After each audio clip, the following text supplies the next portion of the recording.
Assalamualaikum warahmatullahi wabarakatuh.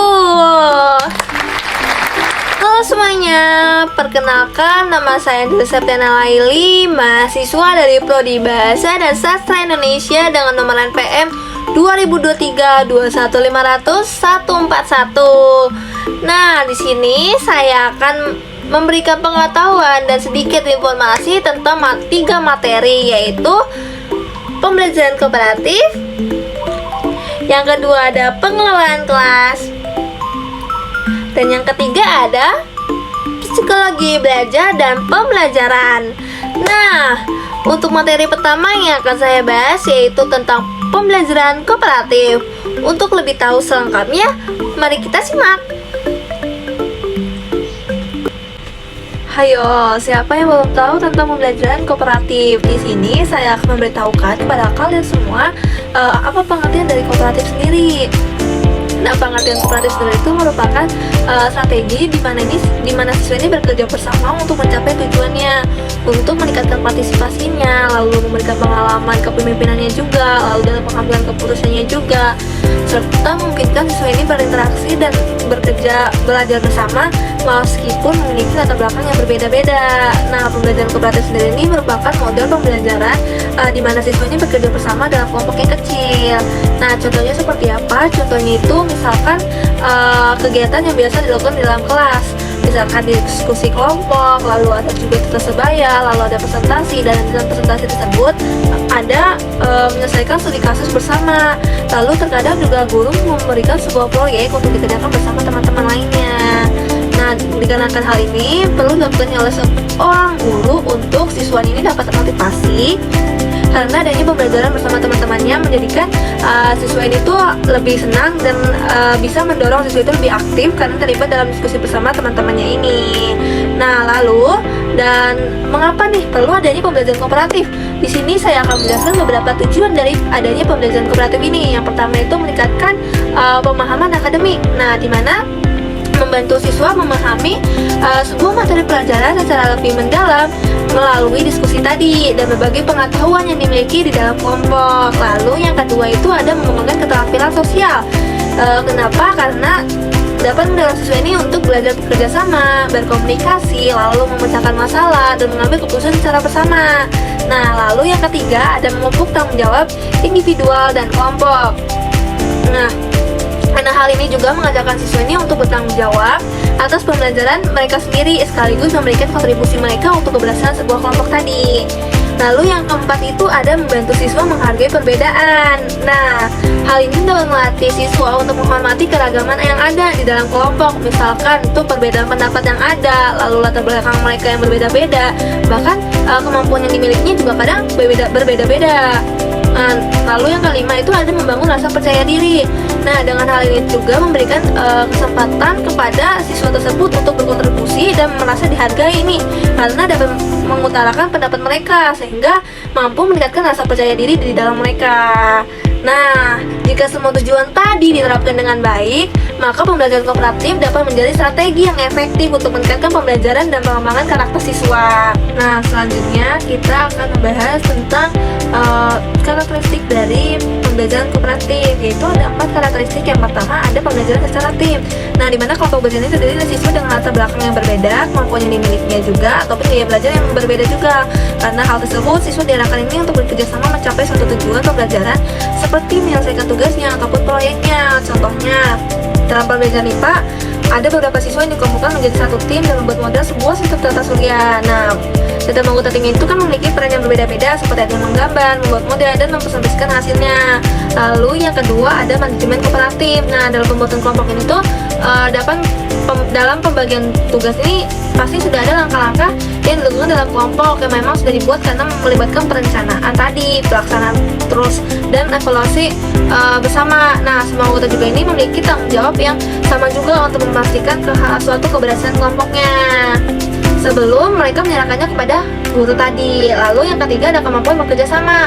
Nah, kelompok ini hanya akan berhasil jika semua anggota ini dapat bekerja sama dengan baik, saling mendukung dan menghormati perbedaan yang ada. Misalkan nih dalam diskusi kelompok tadi, mereka ada yang mendengarkan pendapat satu sama lainnya, memberikan masukan, dan adanya umpan balik pada akhirnya akan memutuskan solusi yang terbaik juga. Nah, lalu yang keempat ada keterampilan bekerja sama. Ini di mana anggota kelompok ini kan dilatih untuk berkomunikasi secara efektif nih, berbagi ide dan memberikan kontribusi sesuai kemampuan yang dimilikinya masing-masing. Interaksi itu juga dapat meningkatkan keterampilan sosial siswanya juga. Nah, misalkan dalam pelajaran bahasa nih, siswa diminta menulis cerita pendek bersama. Nah, mereka akan berbagi ide, lalu mereka akan saling melengkapi paragraf dengan ide yang dipunya sebelum mereka mempresentasikannya ke depan kelas. Nah, dari keempat karakteristik tadi dapat membantu siswa mengembangkan kemampuan yang dimilikinya, sekaligus keterampilan sosialnya, serta seperti komunikasi, kolaborasi, dan manajemen konfliknya. Nah, kita akan belajar tentang model pembelajaran kooperatif. Yang pertama itu ada model Jigsaw. Jigsaw sendiri adalah salah satu model pembelajaran kooperatif yang melibatkan siswanya bekerja sama dalam kelompok untuk mempelajari materi secara mendalam dan kemudian berbagi pengetahuan mereka dengan kelompok lain. Misalkan siswa itu dibagi menjadi kelompok kecil nih, setiap anggota kelompoknya kan akan diberikan bagian materi yang berbeda-beda untuk dipelajari secara individu. Setelah itu mereka bertemu dengan siswa dari kelompok lain yang mempelajari bagian yang sama untuk mendalami materi tersebut. Nah, setelah diskusi tersebut mereka akan kembali ke kelompok asalnya dan menjelaskan materi yang mereka pelajari. Nah, lalu yang kedua itu ada Team Pair Share atau TPS, adalah sebuah model pembelajaran kooperatif yang dirancang untuk meningkatkan keterlibatan siswa dalam diskusi dan memberikan kesempatan mereka untuk berbicara dan berbagi ide mereka. Nah, lebih jelasnya itu siswa ini diberikan waktu untuk berpikir tentang pertanyaan yang diberikan oleh guru. Setelah itu siswa ini kan berpasangan untuk mendiskusikan jawabannya. Setelah itu beberapa pasangan siswa lainnya akan berbagi hasil diskusi mereka di depan kelas. Nah, lalu yang ketiga ada Cooperative Learning with STAT atau Student Teams Achievement Division atau STAT. Nah, STAT ini merupakan salah satu model pembelajaran kooperatif yang dirancang untuk meningkatkan prestasi akademik siswa melalui kerja tim, di mana model itu terdiri dari 3 bahan utama, yaitu siswa bekerja sama dalam tim untuk mempelajari materi, lalu mengerjakan kuis individu dan memberikan umpan balik untuk evaluasi. Nah, nanti setiap anggota kelompok ini dalam tim ini akan berusaha mencapai skor yang terbaik untuk kelompok mereka. Seperti itu, teman-teman. Nah, yang kedua kita akan membahas tentang pengelolaan kelas. Pengelolaan kelas ini merupakan serangkaian strategi dan pendekatan yang dilakukan dan digunakan oleh seorang guru untuk menciptakan lingkungan belajar yang kondusif, teratur, dan produktif. Pengelolaan kelas yang baik juga dapat menciptakan suasana yang mendukung keberhasilan proses pembelajaran dengan melibatkan perencanaan, organisasi, pelaksanaan, dan evaluasi kegiatan pembelajaran agar tujuan pendidikan ini tercapai secara optimal.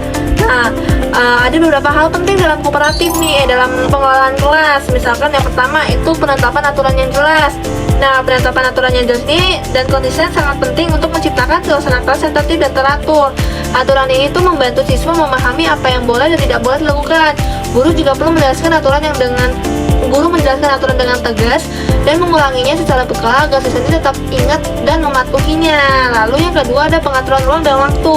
Pengaturan ruang dan waktu ini memungkinkan siswa ini untuk merasa nyaman dan fokus pada pembelajarannya. Guru harus memastikan juga bahwa ruang kelas itu mudah diakses, tidak ada gangguan dari manapun juga, dan siswa juga dapat melihat dan mendengar dengan jelas penjelasan yang diberikan gurunya. Selain itu, pengelolaan waktu yang baik juga merupakan membantu siswa setiap kegiatan berlangsungnya sesuai rencana. Nah, dalam pengaturan waktu, guru juga sudah menyiapkan waktu yang harus cukup ke dalam setiap kegiatannya. Misalkan 30 menit untuk materi utama, lalu 15 menit untuk diskusi kelompok, dan 10 menit untuk pemanasan juga. Nah, yang ketiga itu komunikasi yang baik. Nah, komunikasi yang terbuka ini dan positif antara guru dan siswa merupakan hal yang sangat penting untuk menciptakan hubungan yang saling menghormati. Guru harus bisa mendengarkan siswa, memberikan umpan balik yang membangun dan berbicara dengan cara yang memotivasi dan mendukung siswanya. Nah, yang keempat ada pendekatan preventif, di mana pendekatan preventif ini merupakan tujuan untuk mencegah masalah disiplin sebelum muncul. Nah, guru harus memperhatikan perilaku siswa nih secara proaktif, memberikan perhatian kepada siswanya yang mungkin mengalami kesulitan atau merasa tidak terlibat, serta mengatur kegiatan yang menarik agar siswa ini tetap fokus. Lalu yang kelima ada pengelolaan perilaku. Pengelolaan perilaku ini merupakan melibatkan teknik untuk mengatasi gangguan atau perilaku negatif di kelas. Misalkan ini bisa dilakukan dengan memberikan penghargaan nih kepada siswanya, dengan menunjukkan perilaku positif yang memberikan konsekuensi yang sesuai bagi yang melanggar aturan juga. Nah, Di sini juga terdapat faktor-faktor dalam pengelolaan kelas. Yang pertama ada faktor internal, yaitu ada emosi siswa. Emosi siswa ini kan adalah respon perasaan terhadap situasi tertentu yang mempengaruhi perilaku, konsentrasi, dan keterlibatan mereka dalam pembelajaran emosi yang positif juga. Misalkan senang ataupun antusias, maka mendukung proses pembelajarannya juga. Sedangkan emosi yang negatif itu, misalkan emosi dalam keadaan cemas dan sedih, dapat menghambat pembelajaran. Nah, untuk itu guru juga perlu mengadakan kegiatan ice breakingnya atau pemanasan atau permainan ringan yang dapat membantu menciptakan suasana emosi yang positif di kelas. Lalu yang kedua ada pikiran siswa. Pikiran siswa ini kan tidak terfokus pada pelajaran seperti memikirkan hal-hal pribadi atau masalah di luar kelas, dapat mempengaruhi atau menurunkan efektivitas belajarnya. Maka gurunya harus mampu memusatkan kembali perhatian siswanya pada materi. Nah, dengan menggunakan teknik bertanya langsung kepada siswa untuk melibatkan mereka kembali ke dalam proses pembelajarannya. Lalu yang ketiga itu ada kepribadian siswa, ada perilaku dan kepribadian siswa. Nah, itu kepribadian ini sangat beragam karena perbedaan biologis, intelektual, dan psikologis yang dimiliki. Perbedaan ini mempengaruhi cara siswa belajar dan merespon pengajaran. Nah, dengan ini juga guru harus memberikan pendekatan yang berbeda untuk setiap karakter siswanya. Misalkan memberi kesempatan bicara pada siswa pemalu dan kelompok kecil, atau mengarahkan dari siswa yang hiperaktif ini ke aktivitas yang lebih terstruktur lagi. Lalu yang faktor eksternalnya itu yang pertama ada suasana lingkungan belajar, di mana lingkungan belajar yang nyaman dan kondusif sangat mempengaruhi proses pembelajaran, seperti kebersihan kelas, pencahayaan, suasana, suhu ruangan dalam kelas, dan kebisingan menjadi elemen penting nih. Nah, dengan ini juga harus mengajak siswa untuk menata ruang kelas dengan baik, memastikan ventilasi udara yang lancar dan bersih dari debu, menjaga kebersihan di sekitar ruang kelas juga, minimalkan kebisingan dan dengan menutup jendela. Nah, yang kedua ada penempatan siswa di kelas, yaitu penempatan di mana tempat duduk siswa ini akan mempengaruhi efektivitas belajar siswa. Guru harus menyesuaikan penempatan berdasarkan kebutuhan fisik dan akademik siswanya, dengan secara berkala mengatur ulang tempat duduk agar siswanya itu tidak bosan dan lebih mudah diawasi juga. Lalu yang ketiga ada pembentukan kelompok-kelompok belajar, dan dimana kelompok belajar ini dapat membantu siswa untuk berkolaborasi, berbagi ide, dan saling mendukung dalam memahami materi. Peran guru ini juga harus memastikan bahwa kelompok belajar terstruktur dengan baik. Dengan ini juga guru harus membentuk kelompok dengan komposisi yang seimbang nih, berdasarkan kemampuan akademik dan karakter siswanya. Nah, lalu ada masalah jumlah siswa di kelas, yaitu yang dimana jumlah siswa ini juga mempengaruhi dinamika kelas. Kelas besar biasanya lebih sulit nih dan sulit diawasi dan berpotensi terjadinya konflik antar siswa. Sedangkan untuk kelas kecil membutuhkan pendekatan lebih personal oleh gurunya.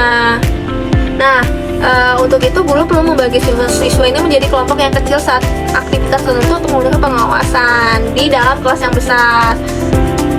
Nah, dalam memperhatikan faktor-faktor internal dan eksternal ini, guru dapat menciptakan pengelolaan kelas yang optimal sehingga siswa ini dapat belajar secara efektif dan merasa nyaman. Nah, dalam pengelolaan kelas juga hanya praktik pembelajaran cenderung yang berfokus pada hubungan antara guru dengan siswanya. Namun untuk membangun hubungan yang harmonis antara keduanya itu justru menjadi kunci untuk menjadikan menciptakan suasana yang kondusif. Struktur kelompok juga pola komunikasi serta kesatuan dalam kelompok juga hal yang sangat bergantung pada bagaimana guru tersebut mengelola kelas. Hal ini tuh berlaku baik untuk siswa yang termotivasi dan antusias terhadap pembelajaran maupun untuk siswa yang kurang tertarik atau apatis atau bahkan berbosan terhadap proses belajar. Nah, seperti itu untuk pembelajaran, untuk pengelolaan kelas materi yang kedua tadi, seperti itu. Nah, yang ketiga kita akan mempelajari tentang psikologi belajar dan pembelajaran. Psikologi sendiri merupakan adalah cabang ilmu pengetahuan yang mempelajari, menganalisis prinsip-prinsip perilaku manusia yang terkait dengan proses belajar dan pembelajarannya, serta mengkaji juga bagaimana individu ini memperoleh, menyimpan, dan mengaplikasikan pengetahuan keterampilannya. Nah, ilmu pengetahuan ini kan berfokus pada pemahaman tentang bagaimana manusia ini belajar, termasuk proses kognitifnya, emosionalnya, dan sosialnya. Yang mempengaruhi pembelajaran ini membantu mengevaluasi dan mengembangkan strategi untuk menciptakan pembelajaran yang lebih efektif lagi. Belajar itu bukan sekadar mengumpulkan informasi, tetapi melibatkan perubahan perilakunya yang permanen akibat pengalaman tadi. Nah, seperti yang ada di kehidupan sekolah yang ada, pasti dapat seorang siswa yang termotivasi belajar jika gurunya ini memberikan pujian atau hasil kerjanya. Nah, hal ini kan menunjukkan pentingnya aspek penghargaan dan pembelajaran terkait psikologi siswa tadi. Nah, hal ini juga merujuk pada hakikat karena menekankan pentingnya pengetahuan psikologi pendidikan bagi tenaga pendidik seperti guru ataupun dosen. Nah, proses pengajaran ini melibatkan berbagai unsur psikologis. Yang pertama ada mengenali kebutuhan siswanya, yang kedua memahami gaya belajar siswanya, dan yang ketiga mengelola emosi dalam ruang kelas, yang keempat menciptakan hubungan yang positif antara guru dan siswa. Nah, oleh karena itu profesi pendidik ini memiliki keterkaitan yang mendalam dengan psikologi. Nah, kenapa sih profesi seperti dokter, pengacara tidak begitu dekat seperti guru? Nah, karena mungkin profesi guru dan pengacara ini kan menggunakan psikologinya, tetapi tidak seintensif tenaga pendidik. Profesi dokter dan pengajar itu kan menggunakan psikologi nih misalkan, tetapi tidak seinsentif tenaga pendidik ataupun guru tadi.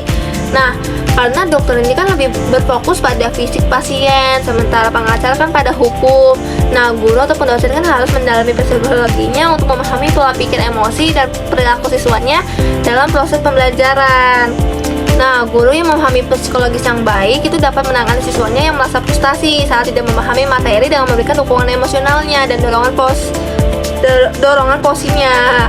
Nah, bila ada seorang siswa yang menunjukkan penurunan prestasi, maka peran guru ini kan dapat menggunakan pendekatan psikologis tadi nih, seperti mengidentifikasi apakah ada masalah motivasi, kecemasan, ataupun kendala di lingkungan seperti konflik keluarga. Nah, di sini ada juga beberapa jenis dari psikologi belajar. Yang pertama ada psikologi klinis. Psikologi klinis ini merupakan metode untuk memahami dan menangani masalah psikologi individu siswa secara lebih mendalam. Nah, metode ini kan sering digunakan oleh tenaga profesional seperti psikolog atau konselor untuk mendiagnosis dan memberikan solusi terhadap gangguan psikologis atau masalah belajar pada siswa. Nah, observasi pun dilakukan dalam jangka waktu yang panjang dan pendekatan yang personal dan lebih mendalam. Nah, lalu yang kedua ada psikologi kuesioner, yaitu metode ini kan dilakukan dengan menyusun sejumlah pertanyaan tertulis atau kuesioner yang ditujukan kepada peserta didik. Nah, tujuannya ini untuk mengumpulkan data tentang kondisi psikologi siswa, sosial, ataupun pendidikan yang mempengaruhi proses belajar siswa. Kuesioner ini kan dapat berupa pilihan ganda, skala Likert, ataupun pertanyaan yang terbuka. Misalkan nih, seorang guru memberikan kuesioner kepada siswanya dengan pertanyaan apa yang membuat motivasi Anda untuk belajar. Lalu guru juga bisa membuat pertanyaan, bagaimana perasaan Anda saat mendapatkan nilai jelek. Nah, dari jawaban hasil tersebut juga guru dapat mengetahui nih faktor apa saja yang meningkatkan atau menurunkan motivasi belajar siswanya. Lalu yang ketiga ada psikologi eksperimen. Nah, metode ini itu melibatkan pengamatan secara sistematis lagi dalam kondisi tertentu untuk mengetahui bagaimana peserta didik ini bereaksi terhadap perlakuan atau situasi tertentu. Nah, eksperimen ini biasanya dilakukan dalam jangka waktu terbatas dan hanya memang digunakan untuk memahami faktor yang mempengaruhi perilaku belajar siswa. Misalkan nih, dalam pembelajaran di kelas, guru itu memberikan dua metode yang berbeda terhadap pemahaman materi. Nah, yang pertama dengan memberikan sebuah eksperimen yang dilakukan di kelas dengan membagi siswanya menjadi dua kelompok. Nah, kelompok pertama akan diajarkan dengan metode ceramah, sementara kelompok yang kedua akan menggunakan metode belajar aktif ataupun diskusi dan praktek. Nah, setelah sesi berakhir tuh biasanya siswa akan diberikan tes untuk mengukur pahaman materi. Nah, hasilnya akan menunjukkan hasil yang lebih dominan dan mampu dipahami oleh semua siswa. Dengan menggunakan metode-metode ini tadi, tenaga pendidik dapat memahami secara lebih mendalam aspek psikologi serta menemukan solusi yang efektif dalam proses pembelajaran siswanya. Nah, selanjutnya kita akan membahas tentang manfaat pembelajaran psikologi sendiri. Nah, manfaat psikologi sendiri yang pertama itu menentukan tujuan pembelajaran. Nah, psikologi belajar ini membantu tenaga pendidik dalam merumuskan tujuan pembelajaran yang lebih realistis sesuai dengan kemampuan, minat, dan kebutuhan siswanya. Nah, dengan memahami psikologi siswa, guru dapat membuat rencana pembelajaran yang lebih spesifik dan terukur. Nah, yang kedua ada mengatur kondisi belajar yang efektif. Nah, dengan memahami karakter dan kondisi psikologis peserta didik, guru dapat menciptakan suasana belajar yang kondusif, kondisi belajar yang baik dengan melibatkan pengaturan fisik, suasana emosional, serta metode pengajaran yang sesuai dengan kebutuhan siswanya. Nah, lalu yang ketiga tuh ada mencegah masalah dalam pembelajaran. Nah, psikologi belajar ini membantu guru mengenali potensi masalah yang dapat muncul selama proses pembelajarannya, seperti kecemasan, gangguan perhatian, ataupun perasaan kurang percaya dirinya. Nah, dengan intervensi dini tadi, maka masalah itu tuh dapat dicegah agar tidak menghambat perkembangan siswanya. Nah, lalu yang keempat ada menjaga kesehatan jiwa peserta didik. Nah, psikologis belajar ini berfokus pada kesehatan mental dan kesetaraan emosional siswanya dengan pendekatan psikologis. Guru dapat memastikan juga bahwa siswanya ini merasa nyaman dan aman dalam proses belajarnya, sehingga meningkatkan kesejahteraan jiwa mereka. Nah, yang kelima ada mengatasi masalah peserta didik juga. Ketika muncul masalah dalam proses pembelajaran nih, psikologi belajar membantu guru menemukan sumber masalahnya, baik dari faktor internalnya maupun seperti motivasi belajar rendah ataupun faktor eksternal seperti lingkungan keluarganya. Nah, dengan pendekatan yang tepat, masalah itu mungkin dapat diatasi. Lalu yang keenam ada memahami peserta didik dengan baik. Psikologi belajar juga membantu tenaga pendidik memahami karakteristik siswanya, termasuk gaya belajarnya, terus tingkat perkembangan kognitifnya, serta minat dan bakat mereka. Dengan pemahaman ini tuh guru dapat menyusun metode pembelajaran yang lebih sesuai. Nah, dengan pembelajaran psikologis tadi, guru dan tenaga pendidik dapat merancang pembelajaran yang efektif, memberikan dukungan emosional, serta menciptakan lingkungan belajar yang sehat dan kondusif bagi semua siswanya. Nah, seperti itu untuk materi psikologi belajar dan pembelajaran teman-teman. Nah, segitu saja yang bisa saya sampaikan kepada teman-teman semuanya. Sekiranya saya kekurangan dalam sebuah informasi, saya mohon maaf. Terima kasih. Wassalamualaikum warahmatullahi wabarakatuh. Jangan lupa nonton videonya ya. Jangan lupa like, subscribe.